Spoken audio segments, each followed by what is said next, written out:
I am going through a series called Demystifying the DSM. This is where I'm breaking down each of these mental illness symptom clusters and talking about how we diagnose, how we treat these specific things.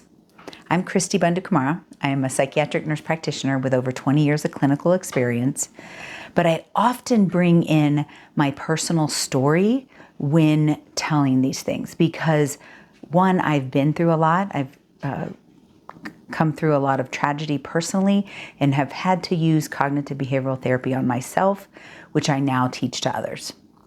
So we are in the chapter called Somatic Disorders and Related Disorders. And somatic means physical, like there's physical symptoms. We talked about somatic disorder last week. Today, I'm talking about illness anxiety disorder. The layperson might call this like a hypochondriac, hypochondriasis. But we're going to go over specifically the criteria that needs to be met and how we would treat this. So, criteria A is a preoccupation with having or acquiring a serious illness. And this is, constant. Like their preoccupation means it's just disproportionate to the reality of what might be going on. Criteria B is that somatic symptoms are not present. So even though this is a somatic disorder, we talked about last week somatic disorders, but there is not somatic symptoms here. It's an exaggeration or an excessive fear of mild things. It's preoccupied and excessive and disproportionate. But when they get the test and they said they don't have that, it's okay. Like they're able to move on, but they often find another thing that might be going on. Okay. So like, for example, I talk about, I have a headache. Maybe it's a tumor. Well, they'll go and they'll, go to their doctor. The doctor will say it's not a tumor. Okay. But what else could it be? And really exaggerating, they're not exaggerating the symptom. It's just a mild headache, but their anxiety is exaggerating what it could possibly be. So criteria C is high anxiety. This is definitely another anxiety-related condition. High anxiety and easily alarmed. Okay, wake up with a stomach ache. You must have some serious problem. Whereas I wake up with a stomach ache and I'm like, what did I eat yesterday that bothered my stomach?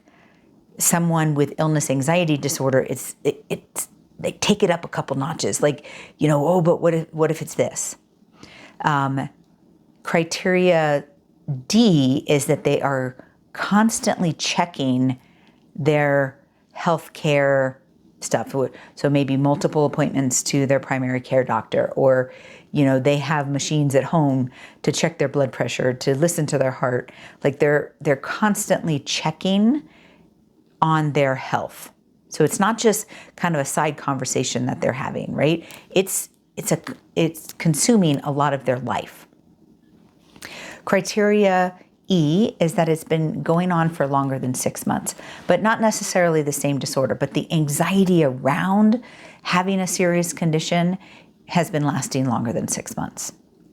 And then the final criteria is that it's not associated with some other disorders that might present with that kind of anxiety.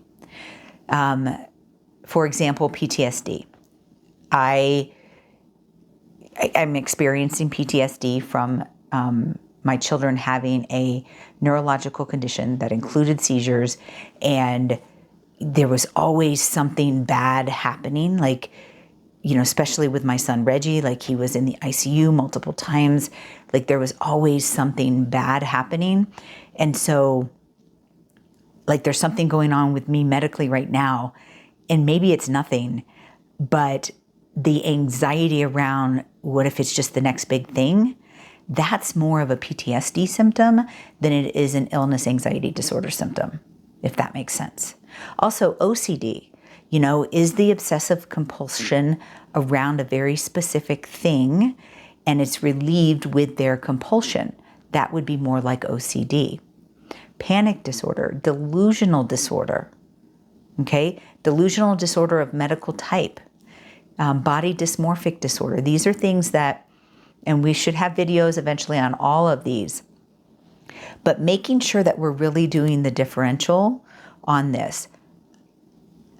These individuals don't often end up in psychiatric outpatient facilities or inpatient facilities because they do have some function, right? There's not severe functional impairment, although there needs to be some impairment. But they are just kind of preoccupied, always anxious. We talk about this sometimes culturally. There's certain cultures that have this kind of, you know, anxiety around medical things.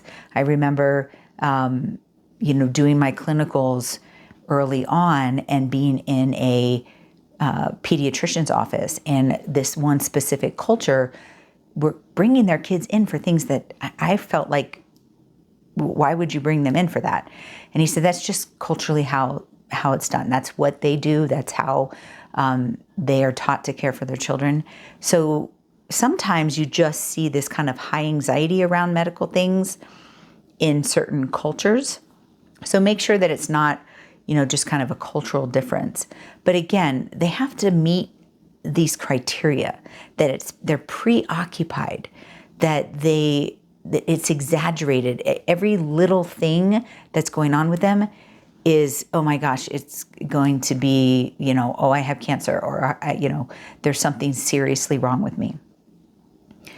But I think cognitive behavioral therapy is definitely, if this is isolated, cognitive behavioral therapy by itself should allow the person to kind of evaluate and be able to manage that anxiety around, you know, this illness anxiety disorder, right?